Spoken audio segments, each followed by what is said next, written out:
and thank you for joining us this evening.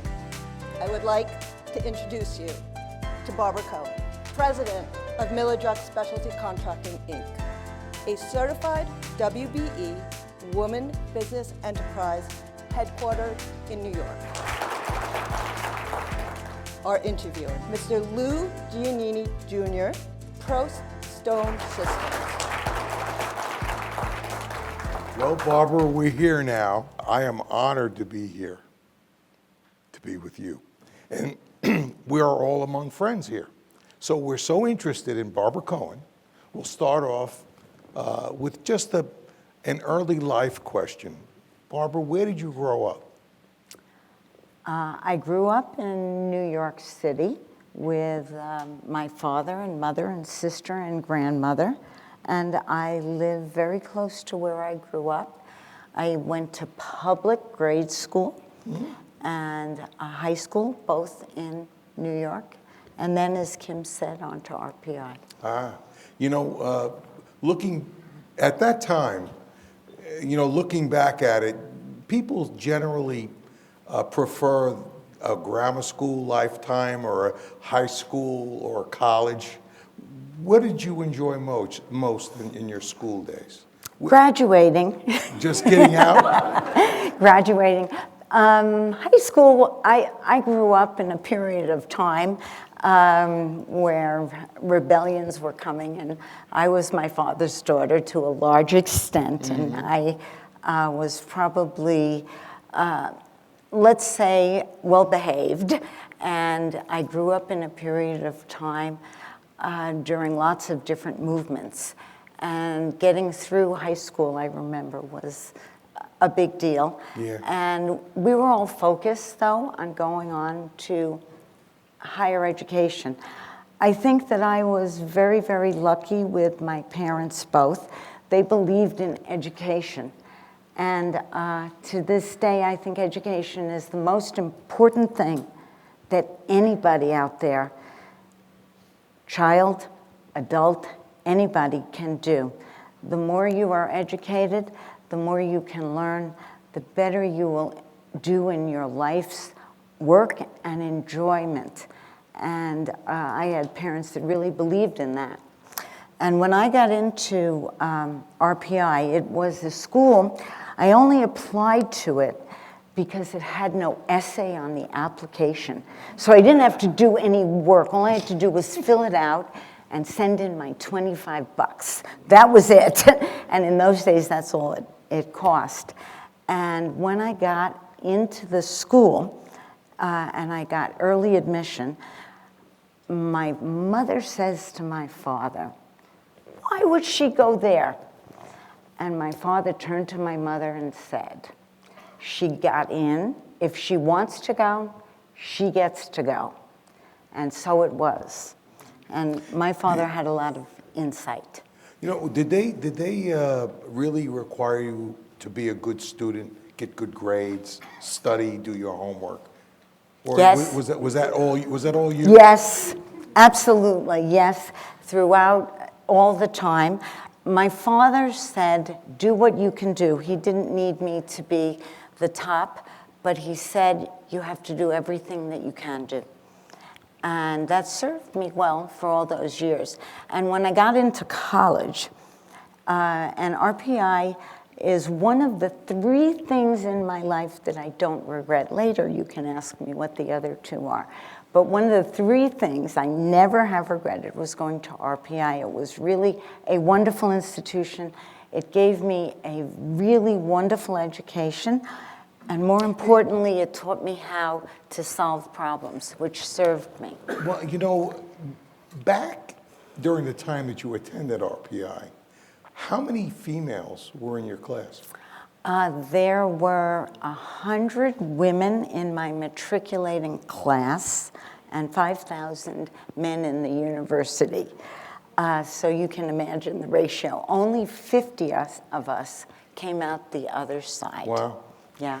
And what was your feeling then? Did you feel in your engineering education that you were kind of saying, what are you doing in this class? Or Or was there any barriers there in RPI or your classmates? If there were, I didn't realize them. There you go. I was there to get a degree and to learn. And I'll tell you a little story. So there were 5,000 men and a big party all the time. And my first couple of years, I didn't do that well. I met a couple of guys, got engaged a couple of times, broke it off a couple of times, It happens there. and didn't get such great grades. And anyway, some time had passed, and I decided to stay for a summer because the guy I was engaged to was there. And in the middle of the summer, things were just a little rocky between us. Rocky like stone rocky. And you can't get up until you're going to be able to tell me the name of that stone before we leave, right over here. So don't worry about it, I have it. You better know, okay, think about it. Anyway, so I decided to spend the second half of the summer back at home with my family. And I went back and came back in September, and my father says to me, "Oh my God, you stayed half a summer season. I spent the money. You only got 2 credits. I had to pay for you to stay there, and you didn't get anything." And I said, "I'll overload." And he said to me, "No, you won't." And I said, "Okay." So that first semester, junior year, I said, I'll show him. So I took 8 courses. And then I took second semester 9 courses. And you got all these degrees in just 4 years. Yeah, I just got 2, and in 4 years. And then my first semester senior year, I took 10 courses. And what I learned during that period was not only did I like it better, I really got into the subject matter, and I was lucky to graduate with 2 Well, I'm just degrees. curious, during the time that you were going to RPI, had you ever worked part-time anywhere, or did you work part-time at your dad's business? I never worked part-time at my dad's business during college. In the summers in high school, once in a while I did some secretarial work, some typing work. My father also thought that typing was a good skill for my sister and me, and sent us to typing school when we were young. He must have known that PCs were coming, because now when the guys in the office need to type something fast, they're on my doorstep. "Could you type this up for me, because I can type faster than all of them." But no, not really. Well, you know, you got out of school and then you went to this full-time job at RCA, as Kim pointed out. What was that like for you? It was a good opportunity for me to have been somewhere before I went to work with my dad. My uncle was alive, and my father and uncle were partners. And when I got out of college, there was not a lot of work in the industry. So there was no room to pay So this another was person. family conversation then? They had talked about you coming into the business? My father and I had always talked about it. As I said, I didn't work in the business during college. You asked me a question I didn't finish. I did work at college. I ran the student painting program. And the kids would paint the rooms, and the school got painted rooms. No kidding. And I was the administrator and supplier of the paint. See, I was a supplier early on. Oh, there you go. And I ran the painting program, but I didn't really work other than that, although I got free room and board for that service. So, Wow. yeah, it was a good deal. Mostly from my dad, not for me, but it was a good deal. Okay, yeah, you're out of school. You had already had dialogue with your dad about the possibility of going into the business. Sure. And you were at the time, you were interested in this business now? You wanted to be in the business? When I got out of school, I had 2 degrees in engineering, and women were a hot item. They were definitely a hot item. I had 10 different interviews all around the United States. I was jet setting more than I did, and you know how much I jet set Oh, boy. after. And I had, out of those 10 different interviews, I had 9 job offers, ranging from California to Texas to Mahoopany, Pennsylvania. Charmin, the toilet paper company, offered me a job. And I had 2 jobs closer to home because I really was a homebody and a family person. One was Clairol. And I thought, now that's a good job. I like hair color. And I think I'd already started coloring my hair back then. And another one was RCA Astro Electronics. And for a while in college, my major had been aerospace engineering. But it was, after the moon landing, and they were pushing people out of aerospace. And I said, let me go to Clairol. That'll be more my cup of tea. So I took the job at Clairol, and the people at RCA just came back to me. They offered me more money.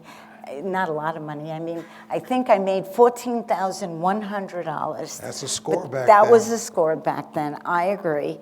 And I went to work. They just chased me, and I said there was value in being chased. And I took that job. And I worked first as a reliability and safety engineer. Don't ask for that explanation, because I'm not sure I ever knew what it was. And we built things like black boxes that flew on satellites, and we did things like solar arrays. It was really fascinating. So you're doing all this fascinating stuff. What attracted you to the business? Was it just being with your dad? Was it that basic, or was it the stone industry, or was it just being an entrepreneur? What motivated you? My father called me. My uncle died. And he said, I need a partner now. I need somebody. You gotta cut. It's now or never. Come now. And Wow. I said, now it is. And Did you see yourself working for the company before that phone call? oh, yes. Yeah. Yes, I did. Even though the day I started working with my dad and for my dad, I did not know the difference between a piece of slate, a piece of granite, or a piece of marble. I had worked summers sometimes in the office and did some typing. My father did some fund work, but I didn't know anything about the business. Okay, now you're in this business. You're now an heir apparent. You're young. You're smart. Way smart. You think I was heir apparent. Well, the people that were working for me were looking at what the hell is she doing here? That's exactly what I was going to ask you. So you show up, you take a desk, and they say, "What's going on here?" What was the reaction? Because back, I don't know that he prepared other people for your entrance, or did. When you showed up, you had to make your own space? Well, first of all, my father was a good guy with lots of the people there, and often there were other family members in the company. His exterior super had his son there, so it wasn't so unusual. And I don't think that it was apparent to everybody on the day that I walked in the door that I would be the guy to take over. And I was given business cards. My dad said, okay, I made these business cards. It's got your name on it. It says sales. And he handed them to me. He says, go to it. And I sort of said, what am I supposed to do? He said, and Kim knows this line well, you'll figure it out. That was my father's favorite line, you'll figure it out. And he turned to me and handed me a piece of ash rose granite where's Polycor if you're here? Ash rose granite, beautiful quarry, been there, love it, great stone. And he said, you take that over to Bob Immerman of Conklin and Rosant Architects. They still exist today. And I said, what do I do? And he said, you'll figure it out. And so I did. So I went there, and I gave him the samples, and he started to ask me questions. What size does this come in? I said, I don't know, but I'll find out for you. And then he said, what thickness can you have? And I said, I don't know, but I'll find out for you. So I went back and I said, he wanted all these things. And my father said, well, you'll figure it out. So I called the supplier and I said, and it was a guy named Mark in those days, and I said, can you tell me all this information? And he did, and I gave it back to the architect. So I sort of learned the business by trial and error. So, just a general off-the-track question what's your favorite stone? I mean, if you had to say you want to build a job, what's your favorite stone, or maybe a job related to the stone? My favorite stone, no insult to anybody here, is natural. Real stone, natural stone. And it's not that I don't love or work, let's say. It's not that I don't work. I work with quartz engineered stone. But as I sometimes joke, it's just my stuff ground up and put back together. But I love all types of natural stone. I don't know that I have a favorite. Not one favorite. And if anything I've learned is that a stone needs to be used in the proper application. You can have two beautiful stones, but if used not well or not in the appropriate way, they're not successful uses. So, can you tell, what's this one, Lou? Come on. It's gray and it's... Oh, come on, Lou. Come on. Lou, What is Lou, it? have you been to Moynihan? This is it. Come on, Lou. I don't know. It's a Okay, trend. it'll remain a secret. What is that? Quaker or Tennessee Gray. Oh, boy. Vein cut, not Tavernel. And this is why... I shipped it here. I installed it Oh, before today Did you? in the last 20 or 25 minutes, just Somehow so I don't could doubt- ask you that I question. just don't doubt that. I could have been better prepped, Kim. Curious about your relationship with your dad. Yeah. There's a lot of over kitchen table talk. There's a whole bunch of ways where his example may have taught you how to become a leader in the business. Did he ever take formal time to say, okay, class is in, Barbara, this is what you have to do, or was this really just you'll figure it out? Well, it was really you figure it out. So I brought a little picture that I wanted to share with everybody, but share with Lou. Yes? Okay. That picture was taken here in Las Vegas. I think I was about 28 years old at the time. I'm not positive. Maybe around that. So that's 5 years ago. No. Three. He's not very good with math. Three. Or identifying natural stone, obviously. Three. Anyway, it's a picture of my dad and me taken here in Las Vegas. We came to the Building Stone Institute convention. And, now the NSI is the MIA and the BSI. And he and I came out here. That's a great picture. We had that picture taken. It's one of my favorite pictures. And there's a tiny story I have to tell with it. So when we were out here, we were going to Caesar's Palace for brunch. Lots of food, right? And we were walking from our hotel, I don't remember which one, across the way to Caesar's Palace on Sunday morning together. That's for you, Lou. I printed it for you. Thank you. And I was walking, as I often did, holding my dad's arm, and we were walking down, and two guys were coming at us, and he says to the two guys, hey, not bad, old guy, you're doing all right. And I shout out, I said, that's my father, it's my dad. And my dad says, she tells that to everybody, but don't believe her. That was that trip. Yeah. But my dad and I were really big buddies, okay? Yeah. And in a lot of ways, I think I was very, very lucky to have had that opportunity. You're a self-made guy. I was lucky I had my dad there. And he was a real guiding light in many ways. I think he was far ahead of his time in the fact that He really saw that a woman, and he had real courage to put me in the position that he did over time as he saw what I started to achieve. And he Well, gave you me know, the inspiration I to met your love every dad minute of it. Just when I met your dad in '85, and I can tell you that Wasn't born yet. He when I met him, he was such a gentleman, such a real gentleman.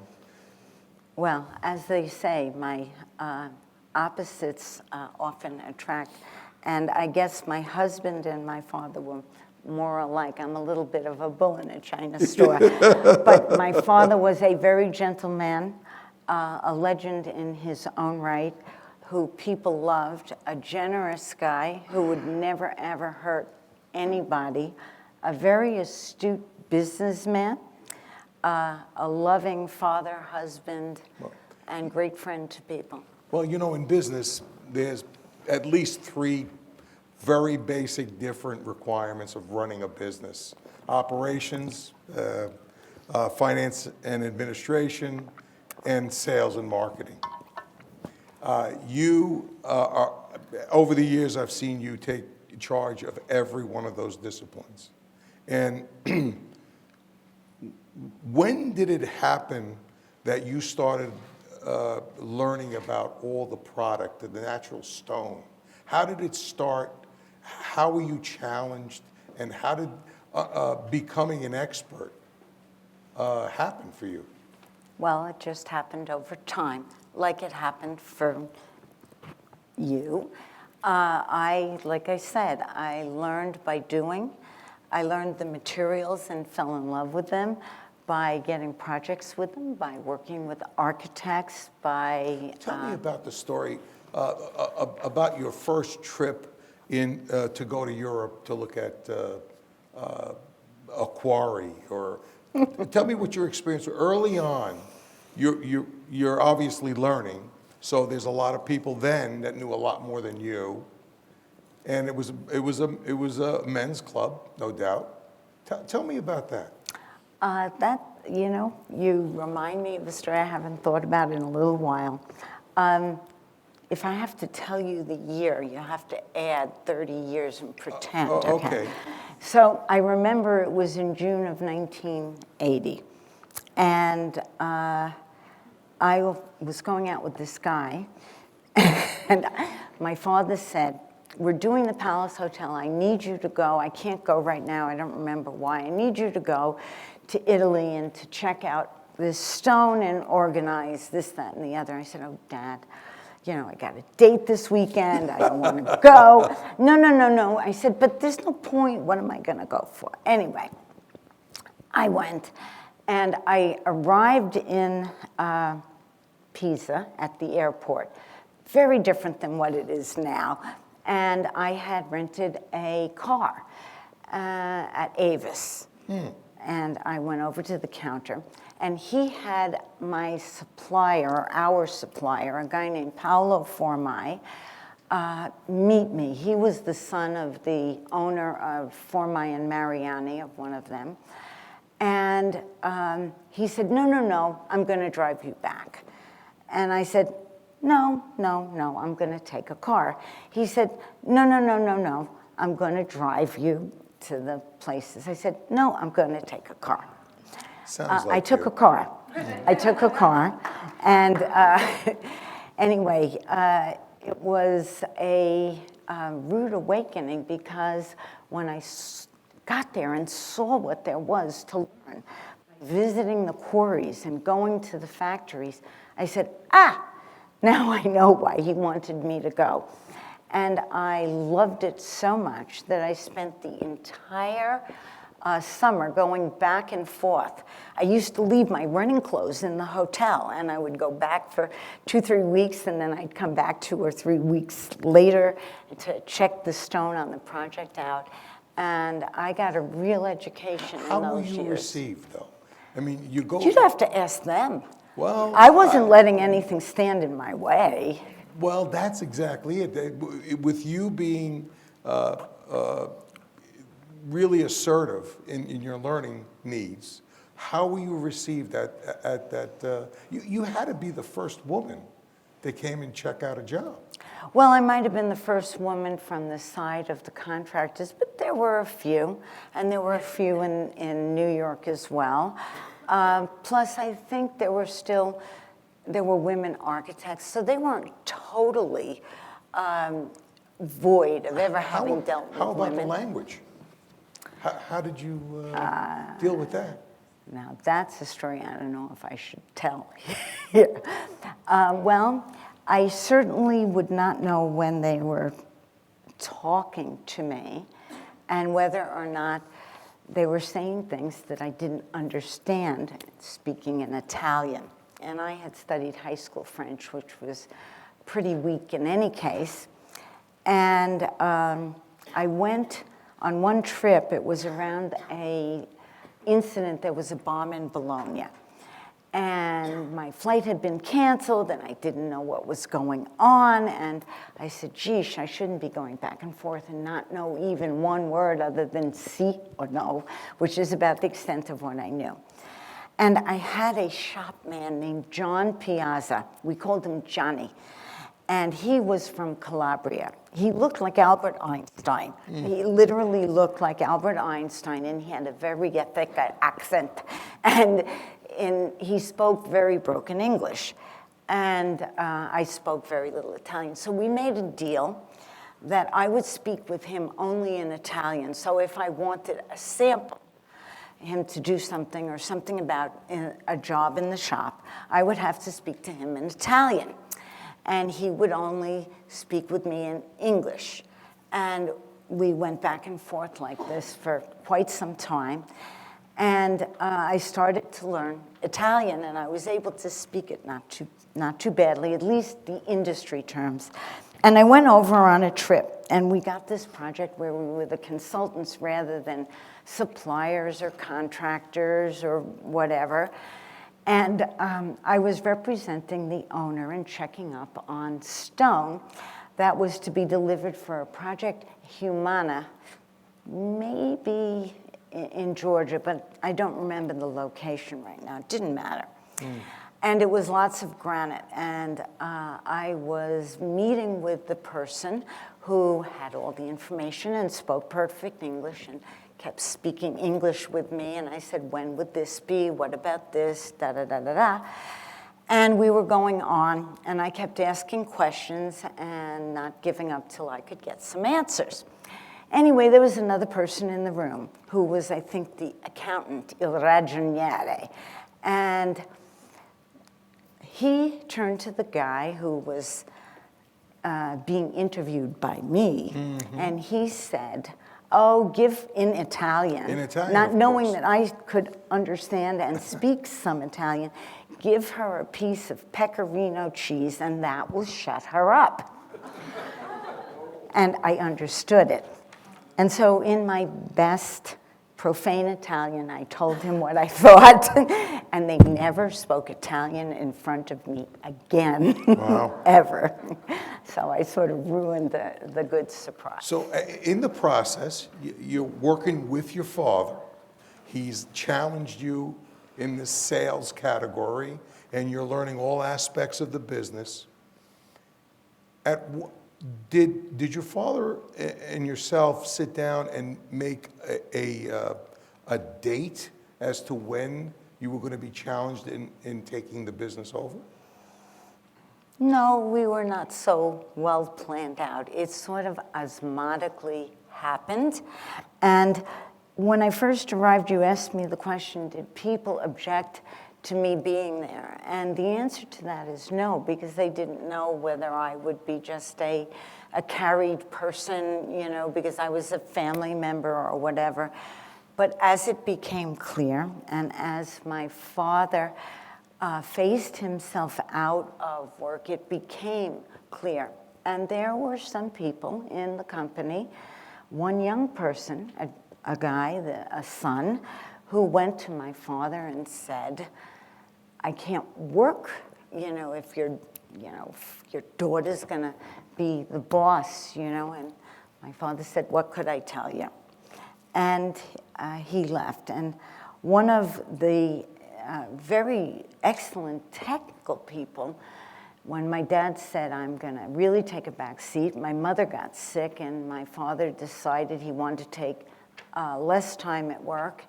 And he went to my dad and said, I can't work here if she's going to be in charge. And my father, again, said, what can I tell you? She'll be in charge. And he waited till the day he turned 65 and got on Medicare, and he left too. But there were many people who don't care. You know, prejudice is alive and well in all the world. We see it now in the East. It's not going to change, at least not in our lifetimes. And whether it's because you're a woman, or because you're gay, or because you speak with an accent, or you have dark skin, it's out there. And I think that in the world, you can learn to make the best of it, try to bring out the strengths in yourself and in other people, and recognize that it exists and go with the flow.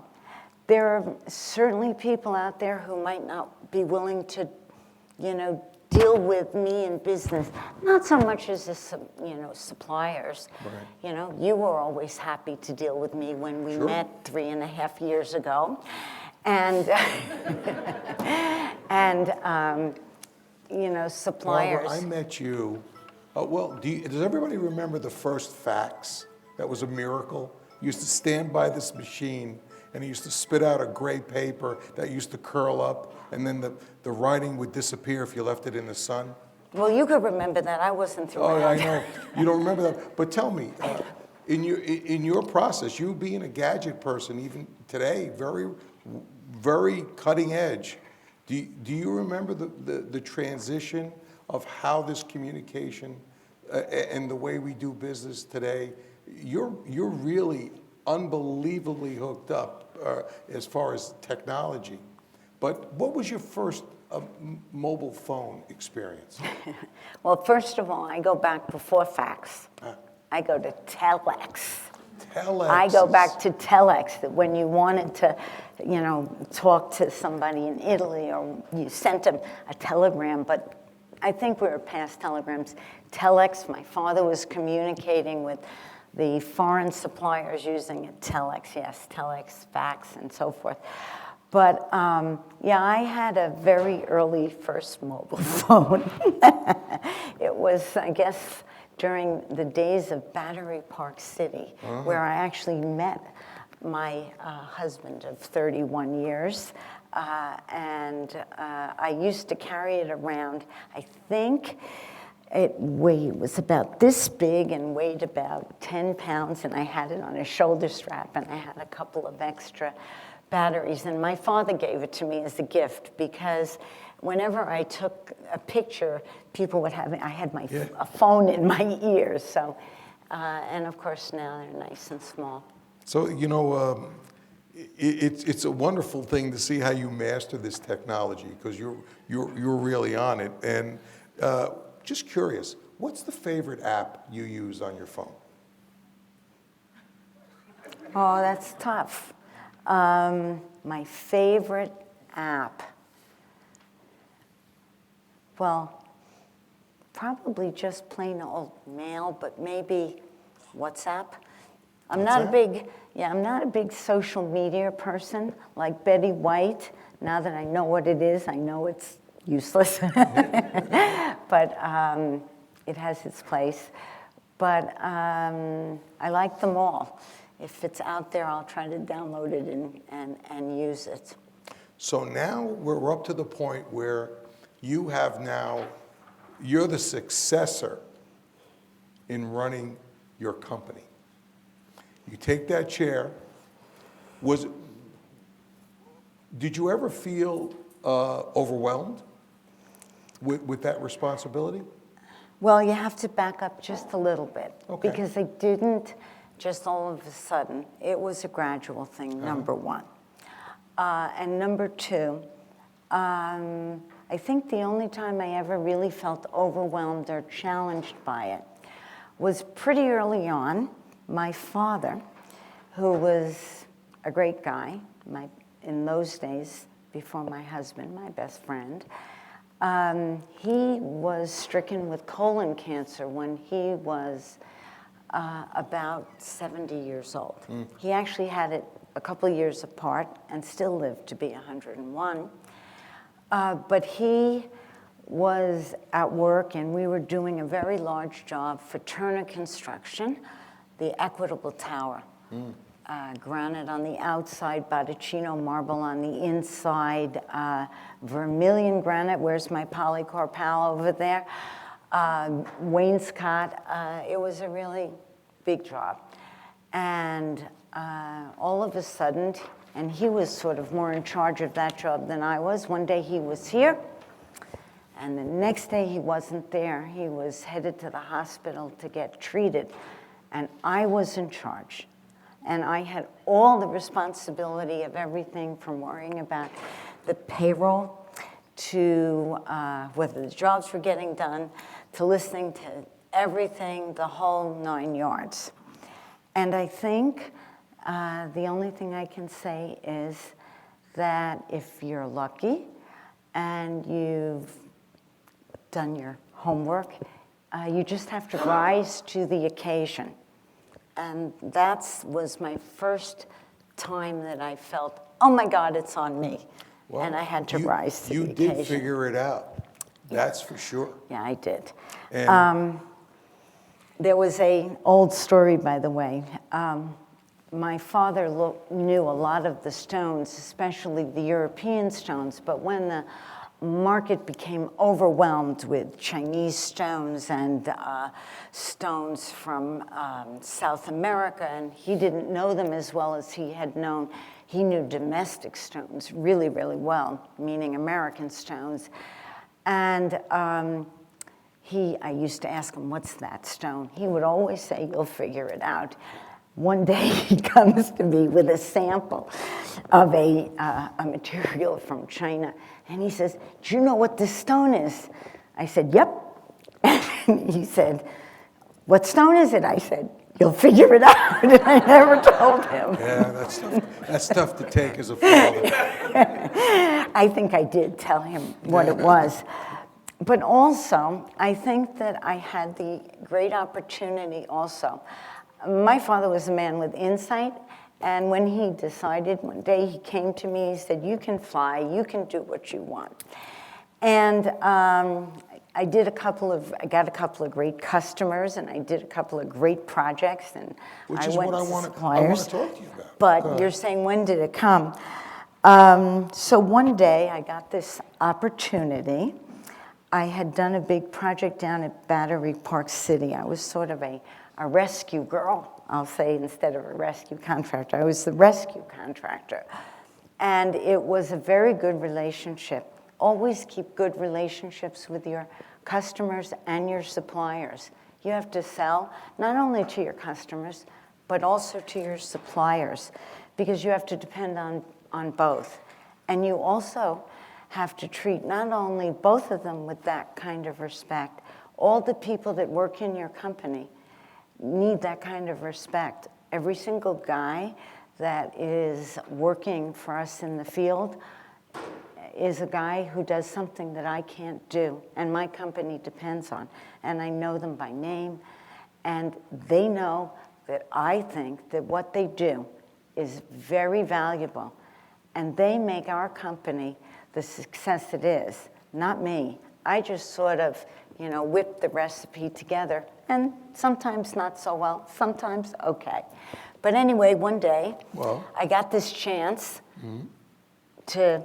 I got an opportunity to go to England. The company that had given me this big project downtown said, we've got this big project in England, and we need you to come with us and help the architects select the right stones so we don't spend so much money and we can get the right material. And I said, gee, that sounds great. Where is it? They said, in London. And we want you to come with us, and you be like our little stone construction manager. And I thought this was, oh my God, this is great. And so I decided I would go with them, and they said, we're going on such and such a date. We'd like you to come. Anyway, so I got ready to go, and I got a cashier's check for a lot of money, I think like $20,000 out of the bank. And on the way, I saw my dad in the hall. I said, oh, Dad, I forgot to tell you. Oh. I'm going to London tonight. I took $20,000 cashier check. I'm going to open a company. Just like that. You know what my father says to me? Have a good time. Enjoy yourself. Just have a good time. That was That's it. How it went. Huh? And then he never came there for business per se. He only came there once a year when I was living with my mother's son-in-law, my now husband, to check that situation out. But he never came. He left it to me. Wow. So by the time he came back, I commuted, and by the time that he slowed down. Do you think you needed that separation to prove not only to the world but to yourself that you can take a company from the basic and grow it? I think it helped me a lot, and I think it helped me learn so many new things about every aspect of our business. I think I might have survived, maybe not as well. Well, you know, this vision that you had about expansion, and everybody makes plans, but then life does happen. You have this growing business in London. You're now an international company. I'm kind of foggy on the years now. You were out in London for how long? Well, we started, from only in the business, 5 years, 3.5 years now. Yeah. We were out in London since, I guess, 88 or 89. Uh-huh. And London, that project, now that was a lesson. The project that we started on in London ended up failing financially and almost took us with it, but fortunately it did not. That was a little bit of, you have to learn how to maneuver a little bit, but it did not. But we kept London going, and it continued. It's still there today, but the pandemic has put a big damper in that of late. But it gave me a lot of other opportunities. It took me to all over the world, to the Bahamas, and then from the Bahamas it took me to do the largest project in Dubai, the Atlantis Hotel. Now that's a learning experience for everybody. And I did that project, went out there, spent on and off about 9 months, 12 months out there, and did a project out there. Did a project in Morocco, did a project in Canada, and those were learning grounds. Every place I went, I learned something new. In fact, every place I go now, I learn something new, no matter what. Barbara, I have to ask you some nitty-gritty questions because the committee has the questions here. Okay. And they're very interested in the roadblocks, especially the roadblocks dealing with being a female in a man's world. If you had to look at your lifeline, your process, what do you perceive as being roadblocks, and what may be a story you can tell with respect to just because you're female? That was a real big interest of the committee. Well, there is no doubt that being a woman in the construction industry and in a man's world was new back then. I, for sure, like to think of myself as a trailblazer, but there were advantages too. So if there was a roadblock, there were guys who did not want to potentially give me a job. There's still men who do not want to give jobs to women or work with them. And please forgive me to my sisters in stone, there are women who would prefer not to work with women for lots of different reasons too. And my answer to that is there are all kinds of roadblocks in life with everybody you meet. So just don't let them be a roadblock. Just kick it out of the way and find another path down the road and go from point A to point B. And truthfully, I also think that being a woman in those days especially, and now, can have its advantages as well. People remembered me. I was different, there would be 20 guys in a room, and I might be the only woman in a room. But sometimes you could take advantage of that because everybody would remember you. And the roadblock has to be overcome by giving the people you deal with the respect that you would like to get back, and recognizing the fact that you're not going to win everybody, but you're going to do it one brick at a time, one stone at a time, one job at a time.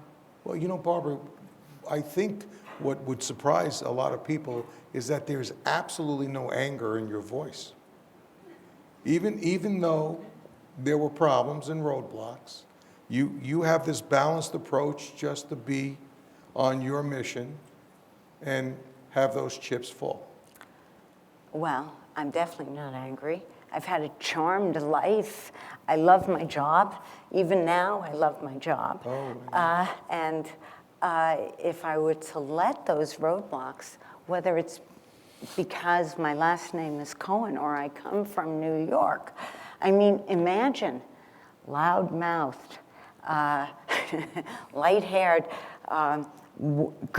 girl from New York, Jewish, goes and does the largest project in all of Dubai, or the largest job in Canary Wharf. Hey, there would be roadblocks. And there was a moment at Canary Wharf where I was being announced, and I was the only woman in the room. There were 20 guys, and there were all the contractors in the room, and the owner who had hired me to be the stone construction manager announced to all these people that they were going to be stuck working with me. And it was a very silent room, and I was sitting in the corner, not saying very much. And one very burly contractor from New York, whose name will remain unmentioned, got up and said, "Not another broad." And that was the end of the meeting, but they got stuck with me. And some of them were happy, some of them were sad, but we got the job done. And well, Barbara, everybody's got their toolbox of talent. In your experience, where you were processing and getting into this business mode, do you feel maybe you'd like to mention a specific talent that you believe you bring to the table that differentiates you and your company? Oh, that's a tough one, Lou. You'd be better off to know that. It's from the committee. Maybe in being able to find the greatest group of people that work in my company. Talent. Talent. And not being afraid to have somebody who can do better than you stand right next to you and go for it. Love that. Yep.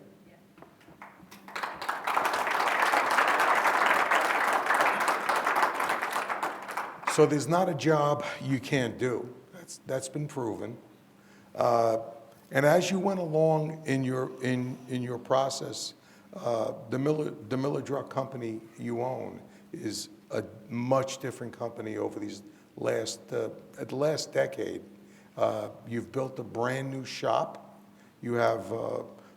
Tell us about how you thought it was necessary, how you staffed it, maybe even talk about the machinery, the equipment? My father gave me a couple of pieces of advice, and I always remembered them.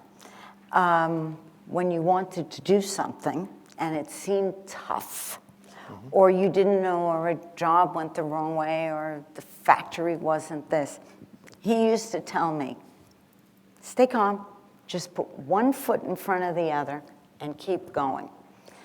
And all those things were exactly, because we had a shop, and it had been around 100 years, and it certainly wasn't the up-to-date, not productive by any imagination, not financially a good thing. And we needed something better. And I was thinking, oh my God.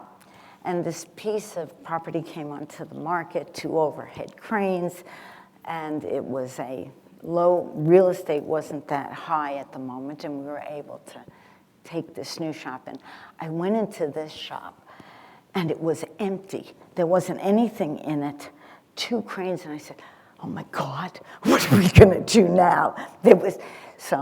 But one day at a time. So we took the old equipment that was good, and we put it there, and we got rid of the new equipment. And then we took the good slabs and stone, we made a layout, and we did it. And then I started to learn, and others in the company worked on it too. And we bought new equipment, and we got advice from people. We made mistakes along the line. We didn't get the right this or the right that. We put the water treatment plant right in the wrong place. But just by putting one step in front of another and solving problems one day at a time. Barbara, you know, with all these credentials and these great jobs, do you see yourself as successful?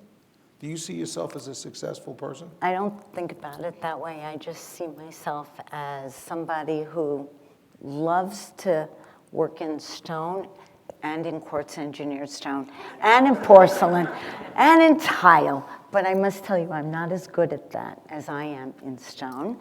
And I love building the jobs.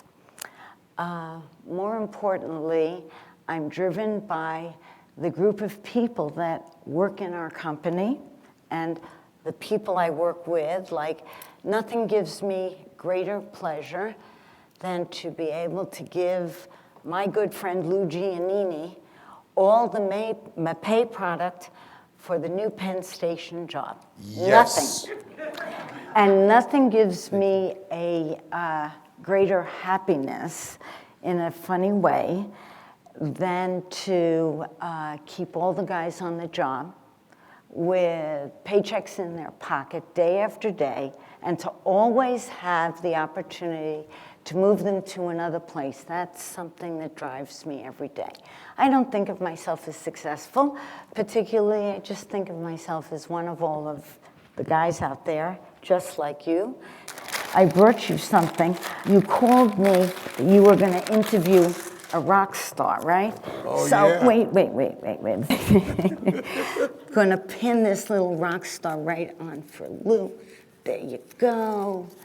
Now, Lou, we're gonna turn the table and I'm gonna start asking the questions. No. I have the cards from the committee. Okay. It might stick you a little, so No, it's there we fine. go. I'm Now, good. Lou's a rock star. That's Calicut rock star.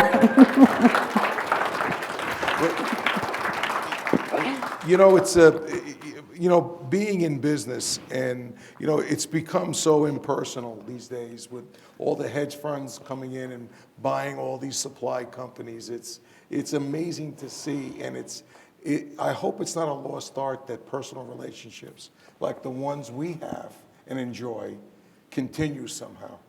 But the land of big has arrived. That's true. But And it's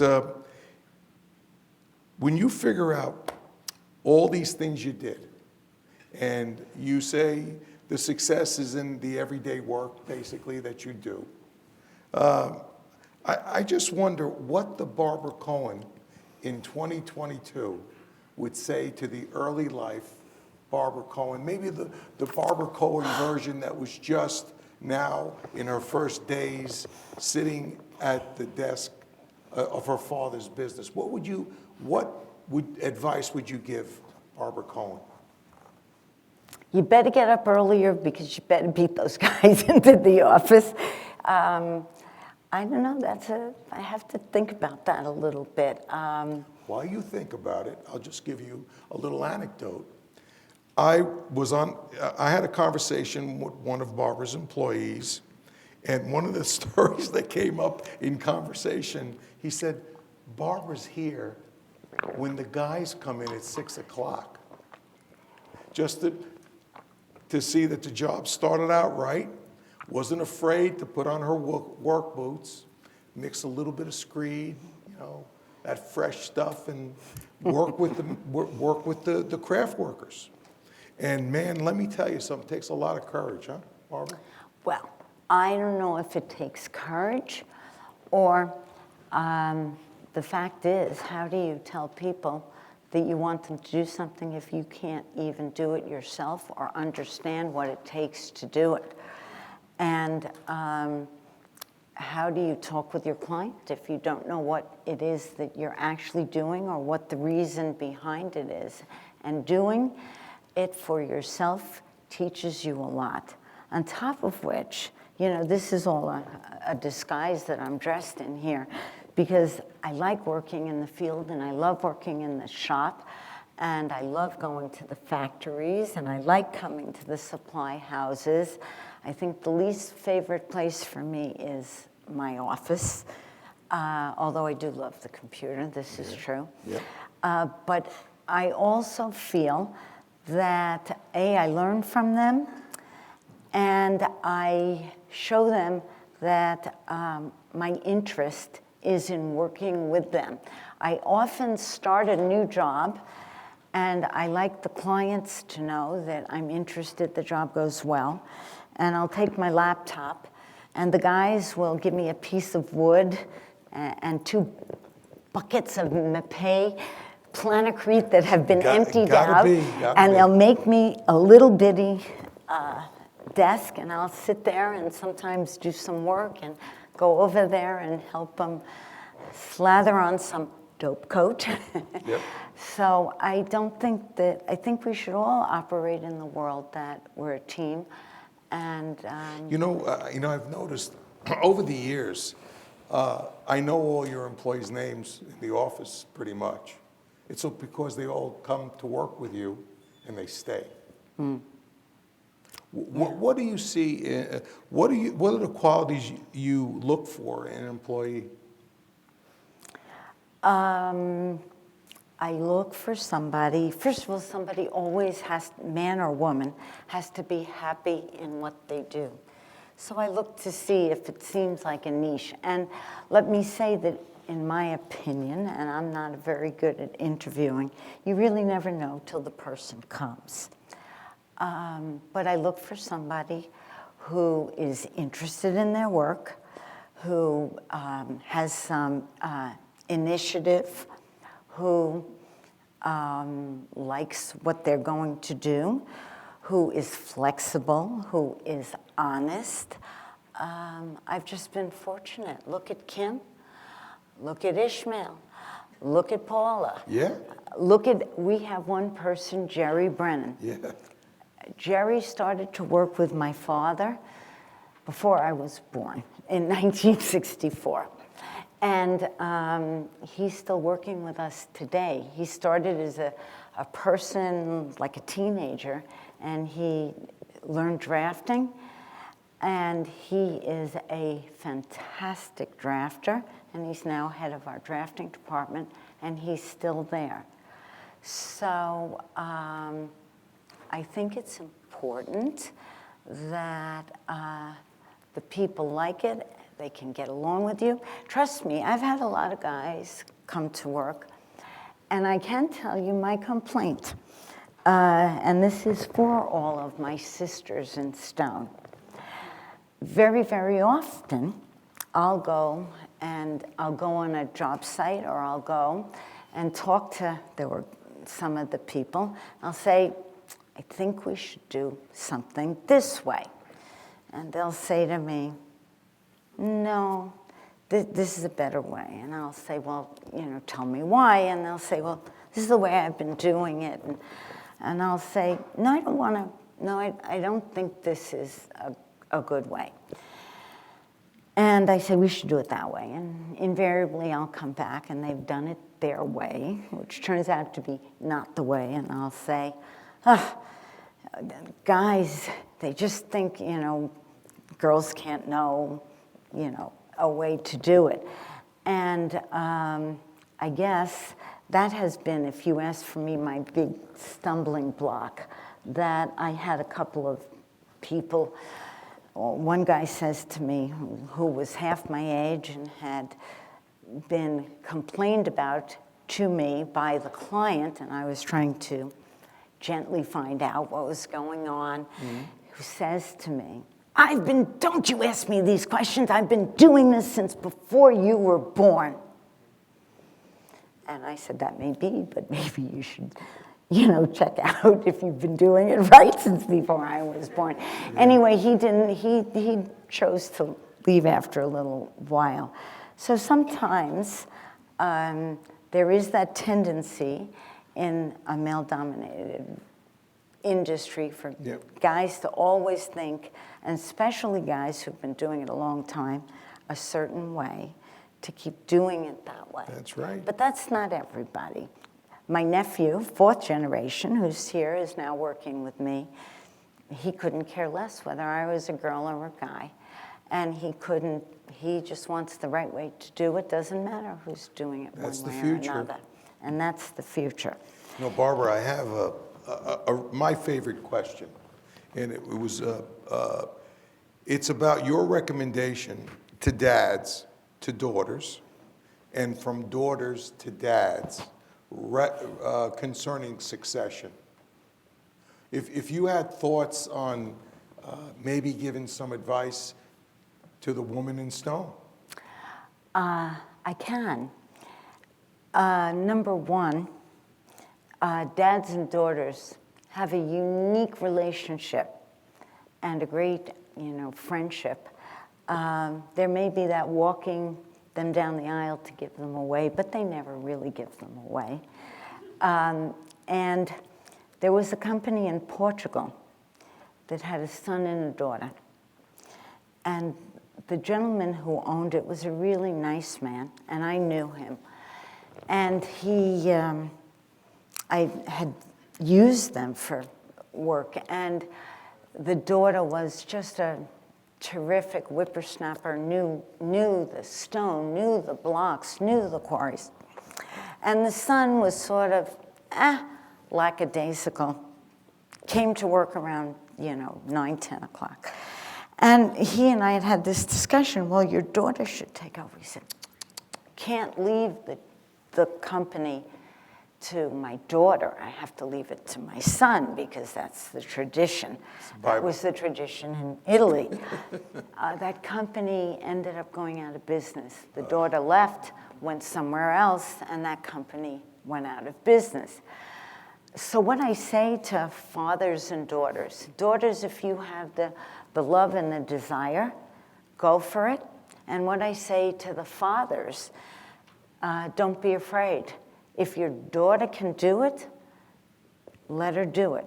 What's the difference? They're just a difference between an X and a Y chromosome. They can have that stone running through their blood just like you do. It's the same blood. So it doesn't matter. It doesn't matter. Use your advantages to your best and, get by the disadvantages and go for it. My sisters in stone have multiplied and multiplied and multiplied. And if you come to our company, one of the proudest things I am about our company is that it doesn't matter in our company whether you're green or purple, white or black, man or woman, Latino, American, Doesn't matter. If you can do a job, you can work in our company, and you can have a chance to get ahead. And I love the idea to have people who maybe don't have huge skills when they start, but are wanting to work and wanting to learn.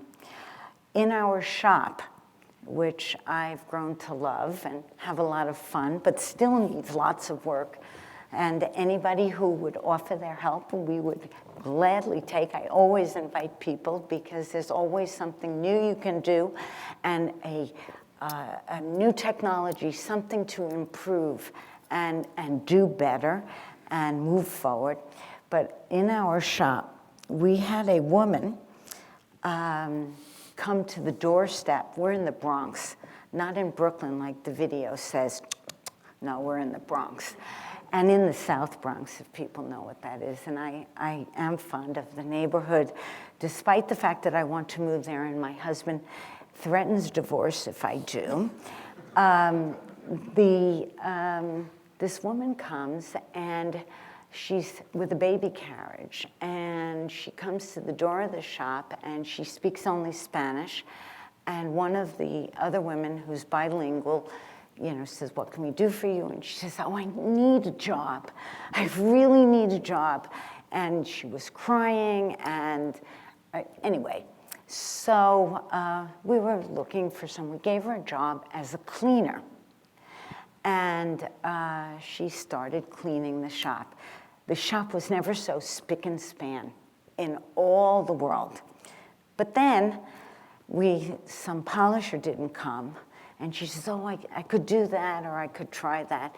And so she started polishing. Now she's a polisher, a full polisher.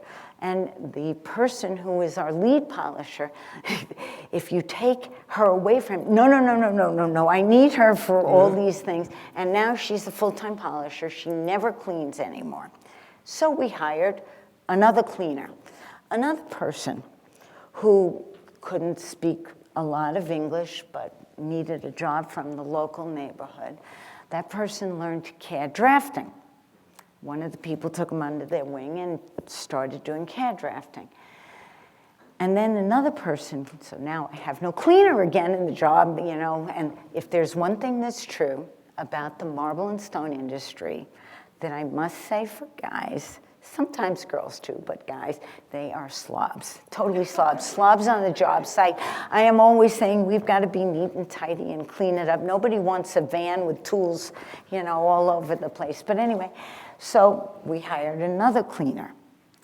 And that cleaner, one knew the other, and she came in, and she was pretty tough, and so she started cleaning. And then one of our polishers who operated the radial arm polishing machine, he took off, and so we needed someone to operate the radial arm polisher, so we showed her out. Now she only does the radial arm polisher, and so now she's a polisher too. And the other polisher now is operating the rail saw. And so there are guys and girls on the floor. Just hired another cleaner. And we were saying, well, we're going to have to take her out because we need this work to be done. And it's a real nice experience. And if you were to come to our shop, you would see all these people working in pretty good harmony together and teaching each other. And that's a real nice thing. And lots of women who are learning to be in the trade. We have women who work as tile setters. We had a woman stone setter for a very long time. And we had a couple of women marble helpers and marble setters. They come and go a little bit more. We're a union employer, at least in New York. But they did good jobs, and they often gravitate to us because there are those companies say, a woman on the job site. But I have a really wonderful super who does a great job and thinks that the women lug those 80-pound bags of pro-screed just as well as the guys do. So fair play to anybody who can do a job. And fathers and daughters, go for it. Doesn't matter. In Europe, in Spain, I went to a factory who produced MFS, beige, if anyone knows the stone, and the daughter was running the factory. So it's out there. Bravo. It's all for the taking. It's all for the taking. So just go for it. Ah, boy, is that a success story.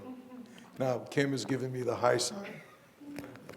Sorry, but we thought it would be a good opportunity to throw it out to the audience and to see if anyone had any questions for Barbara. I think there were a few questions. Possibly Vince, you had a question? Oh, sure. Barbara. Mr. Mazarita? Yes. And I don't have my glasses on. My voice is gone. A memorable piece of advice from... Pardon me? A memorable piece of advice from your father.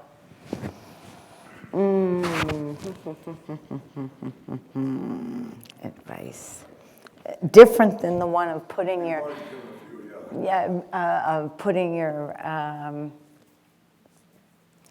a memorable piece of advice. If you don't know how to do it, think about it and then go try it. Because you can learn it and you can figure it out. He gave me that advice many times.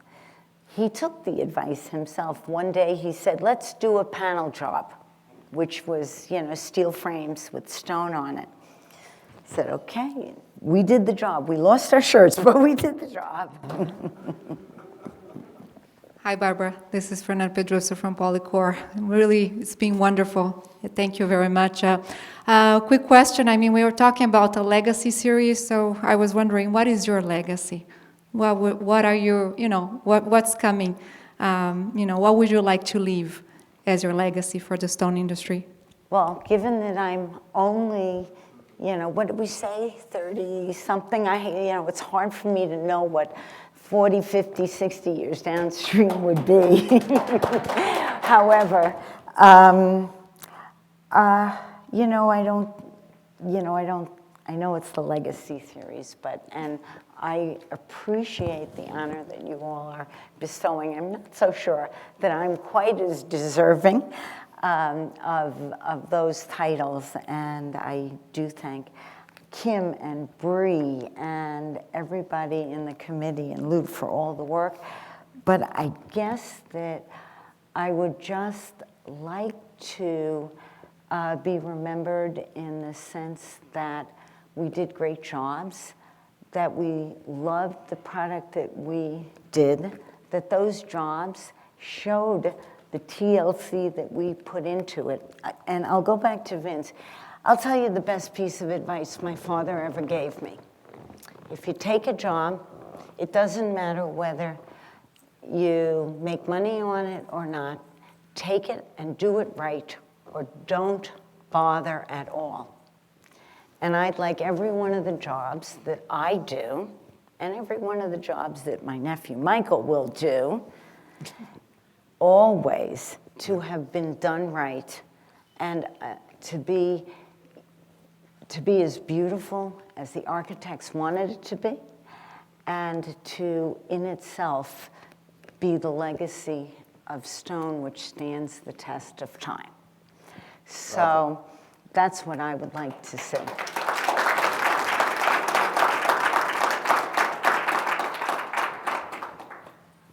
Anyone else?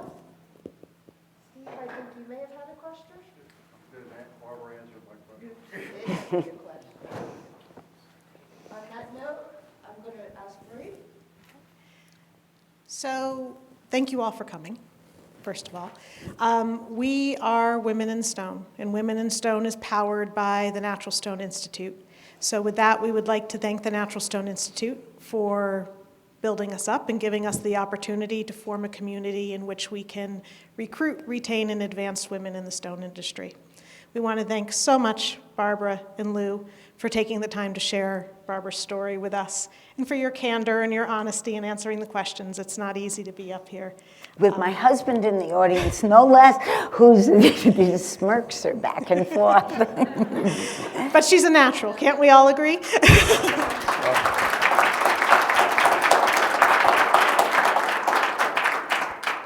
Just want to acknowledge our work group. So Women in Stone operates off of a steering committee, and the steering committee puts together work groups, which is all volunteer. So our work group for this event is Brittany in the back, and Marie-Eve in the back. We have Corey and Karen, who couldn't be here, and then Kim Dumais, who you've heard from this evening as well. Bree? Yes, ma'am. I need one more second. Yeah. Okay. Bree is sending thanks to all of you who came. A special thanks to Lou for his tireless work, which I know he did. He was handpicked. He and I have been buddies for close to 40 years. And he is as fine a gentleman in this industry, which is really something that counts, that I have ever known and will ever know. Thanks to my husband of 31 years. I couldn't have done it without you. Thank you. Thank you to all the Druck people, Ishmael, Paula, Kim, the people back in New York who came, and a very special thanks to Steve Summer, who has been one of our great friends, clients, from flying all the way to New York just to be here. So thank you, and Bree and Kim, you guys are great. More power to all you girls.